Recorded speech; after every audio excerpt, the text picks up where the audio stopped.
This is also, too, right here. This is just an independent Maui company has unveiled new evidence suggesting that equipment failures in the power grid likely triggered multiple fires. The data was collected through a network of smart sensors known as TING, distributed to homeowners by insurers. These sensors, designated to spot electrical hazards at home, also detect grid-wide issues in real time. So now what they're saying, that all these sensors are picking up that it was maybe power lines. Always seems to be like these companies never ever update their situations. What we have over here in California with the California fires, same company. I remember we were talking about it for a while. They never update their services. Take a look at this real quick. The data was collected by a network of smart sensors called TING. Now, these sensors are distributed to homeowners by insurance companies. They're designed to detect electrical hazards that could spark a house fire. But the company's CEO says when you take a look at the data as a whole, it can pinpoint problems on the power grid in real time. Monday, August 7th at 10:47 p.m., surveillance video captured an explosion outside the Maui Bird Conservation Center, upcountry off Olinda Road.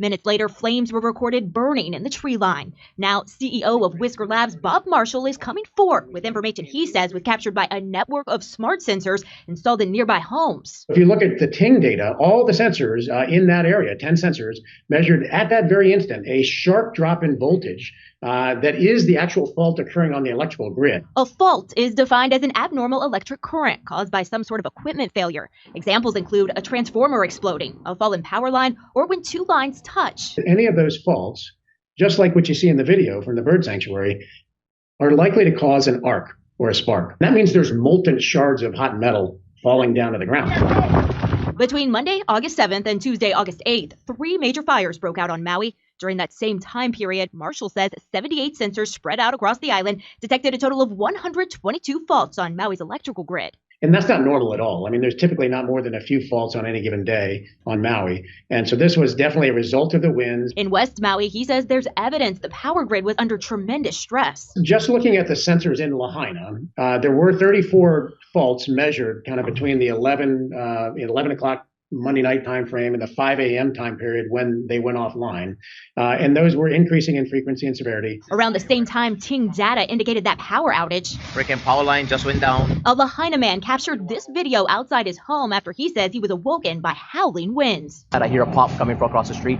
As soon as I hear the pop, all I heard is like electrical, like this is going on the ground there. Yeah, right there, that's the power line that started. For the fire, from there, to me, it simulated a fuse and it just followed a straight line all the way up to the pole where the thing was, and it landed in a bigger pile of dry grass, and that just ignited. Fire crews were initially able to stop the spread of the flames, but he says relentless winds stirred up embers, later reigniting the blaze.